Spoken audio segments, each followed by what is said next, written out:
बड़ी खबर, विवाद के बाद ट्विटर ने उपराष्ट्रपति वेंकैया नायडू के पर्सनल ट्विटर अकाउंट का ब्लू टिक बहाल कर दिया।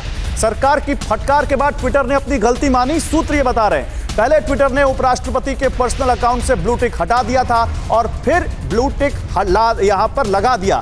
राजीव तुली, मैं आपके पास आऊं, लेकिन उससे पहले अभिषेक आपके पास आऊंगा। अभिषेक, सवाल तो यही है कि पहले उन्होंने इस ब्लू टिक को हटा दिया अपने पैमाने के तहत, फिर जब उनको सरकार ने कहा, सूत्र बता रहे हैं, तो उन्होंने अपनी गलती मान ली।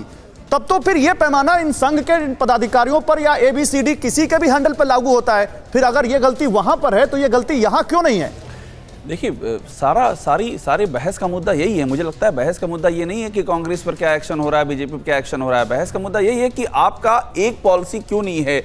और क्लियर है, अगर आप भारत के उपराष्ट्रपति का आपने हटाया, वेरीफाई किया आपने, तो आपने क्यों उसको वेरीफाई किया? आप पहले गलत थे या आप बाद में गलत हुए? और दूसरी बात ये, सबसे अहम बात ये है जो बार बार कही जा रही है कि एक जो आपको गाइडलाइंस मानने के लिए कहा गया है वो आज नहीं कहा गया है। यूपीए के दौर में भी आप शशि थरूर का बयान देख लीजिए, आप कपिल सिब्बल का बयान देख लीजिए, इसी रेगुलेशन की बात तब भी हुई थी। वो आज की बात नहीं है कोई कि आज ये बात नहीं हो रही है।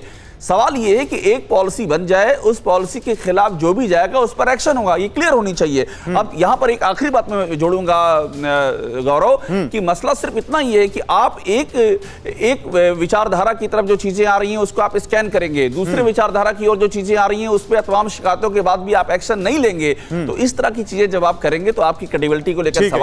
परवाह देश की, सोमवार से शुक्रवार रात 10 बजे TV9 भारतवर्ष पर।